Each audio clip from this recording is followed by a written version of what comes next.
नमस्कार। आज इस वीडियो में मैं आपसे चर्चा करूंगा कोलोन कैंसर के बारे में। ये कोलोन कैंसर वैसे तो आउट ऑफ इंडिया बहुत ज्यादा लोगों में देखने को मिलता है, बट इंडिया में सन 1998 से लेकर के 2015 तक ये 63% की ग्रोथ के साथ बढ़ रहा है और ये एक ऐसा विषय हो चुका है जिस पर चर्चा करना आवश्यक है। तो आज इस वीडियो में आपको बताऊंगा कि कोलोन कैंसर होता क्या है, ये क्यों होता है, ऐसी क्या गलतियां हैं जिन्हें हम डे टू डे लाइफ में कर रहे हैं और हम अगर उन गलतियों को सुधारते हैं तो हम डेफिनेटली इससे अपने आप को प्रिवेंट कर सकते हैं। तो दोस्तों, इस प्रकार के वीडियोस के लिए इस चैनल को सब्सक्राइब कीजिए और वीडियो में लास्ट तक बने रहिएगा। दोस्तों, कोलोन हमारी आंतों का एक पार्ट होता है जो लार्ज इंटेस्टाइन का सबसे बड़ा पार्ट है और यहाँ पर हमारे भोजन का डाइजेशन होने से लेकर के भोजन का एब्जॉर्प्शन होने का काम होता है। ये वही पार्ट है जहाँ पर हमारी आंतों में गट बैक्टीरिया यानी गट फ्लोरा बहुत ज्यादा होता है और ये बैक्टीरिया हमारी बॉडी के लिए बहुत हेल्दी होते हैं क्योंकि इन बैक्टीरिया से हमारी बॉडी के अंदर डाइजेशन की प्रोसेस बहुत सिंपल हो जाती है। हमारी आंतों में होने वाले किसी भी प्रकार के इन्फेक्शन को ये बैक्टीरिया क्योर करते हैं क्योंकि एक इम्यून सिस्टम को भी ये तैयार करते हैं और कहीं हमारी आंतों में यदि घाव हो जाते हैं तो उनको भी ये हील करने का काम करते हैं। दोस्तों, जब हमारी लाइफस्टाइल खराब हो जाती है जिसमें कुछ फैक्टर आते हैं, अल्कोहल ड्रिंकिंग करना,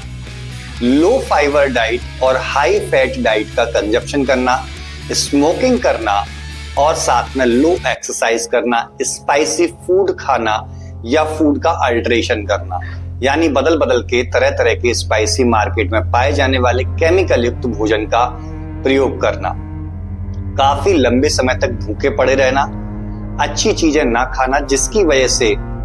हमारी इंटेस्टाइन के अंदर कई प्रकार के अल्सर्स होने लगते हैं। वो अल्सर्स पॉलिप में कन्वर्ट होते हैं और ये पॉलिप इन फ्यूचर में जाकर के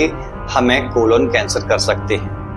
बहुत सारे लोगों को आज इंडिया में पेट की प्रॉब्लम बढ़ती जा रही है। इसमें कॉमन डिजीज है IBS, इरिटेबल बाउल सिंड्रोम, जिसमें पेशेंट को कभी कॉन्स्टिपेशन होता है, कभी लूज मोशंस होते हैं, कभी स्टिकी स्टूल आता है, चिपचिपा मल निकलता है। और ये IBS की समस्या बताया जाता है रिसर्च में कि बहुत लंबे समय तक यदि पेशेंट इस IBS की समस्या से गुजर रहा है तो उसको भी कोलोन कैंसर होने की संभावना देखने को मिलती है। अब ये कोलोन कैंसर अगर किसी को है तो कैसे वो पता करे, या फिर इसकी शुरुआत होने वाली है तो कैसे उसे पता करे, क्योंकि कैंसर में हमेशा कहा जाता है prevention is better than cure. अगर अर्ली स्टेज में हम किसी भी कैंसर को फाइंड कर लेते हैं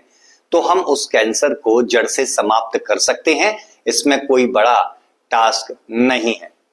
तो दोस्तों, इसमें कुछ सिम्टम्स देखने को मिलते हैं, जैसे कभी बहुत ज्यादा कॉन्स्टिपेशन हो जाना, कभी बहुत ज्यादा लूज मोशंस या डायरिया हो जाना, आपके स्टूल के साथ ब्लड का निकलना, और ब्लड का निकलते वक्त आप उसको नोटिस कीजिए कि आपको कहीं पाइल्स या फिस्टुला ऐसी कंडीशन तो नहीं। अगर नहीं है तो ये आपकी कोलोन में से ब्लड आ रहा हो सकता है। इस प्रकार की कंडीशन में कई बार पेशेंट को बहुत ज्यादा तेज दर्द भी होता है, पेट फूला बना रहता है, पेट बहुत ज्यादा टाइट होता है, गैस बहुत ज्यादा बनती है, भूख कभी लगती है कभी नहीं लगती है। अगर इस प्रकार की प्रॉब्लम से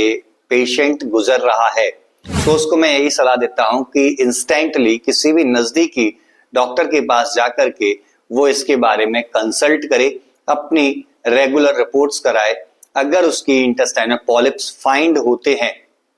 तो प्रॉपर ट्रीटमेंट को फॉलो करते हुए और हाई फाइबर डाइट को यूज करते हुए वो इससे निजात पा सकता है। दोस्तों, हमारे भोजन में फाइबर बहुत ज्यादा मात्रा में होना जरूरी है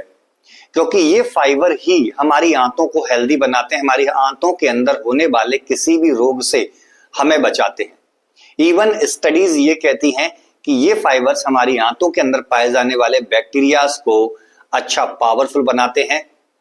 उन हेल्दी बैक्टीरियाज की ग्रोथ को बढ़ाते हैं और वो हेल्दी बैक्टीरिया हमारी बॉडी को ठीक करने के साथ साथ हमारी इंटेस्टाइन को अच्छा करने के साथ साथ हमारी मेंटल हेल्थ पर भी काम करते हैं। यदि आप मेंटल हेल्थ से रिलेटेड मेडिटेशनल वीडियोस जो बिगिनर्स के लिए और एडवांस लेवल के वीडियोस देखना चाहते हैं, तो मैं यहाँ पर एक प्लेलिस्ट लगा दूंगा, उसके अंदर काफी वीडियोस हैं, आप उसको देख करके अपनी मेंटल हेल्थ पर काम कर सकते हैं। तो चलिए मैं डॉक्टर सैन शर्मा आपसे विदा लेता हूं, तब तक के लिए धन्यवाद।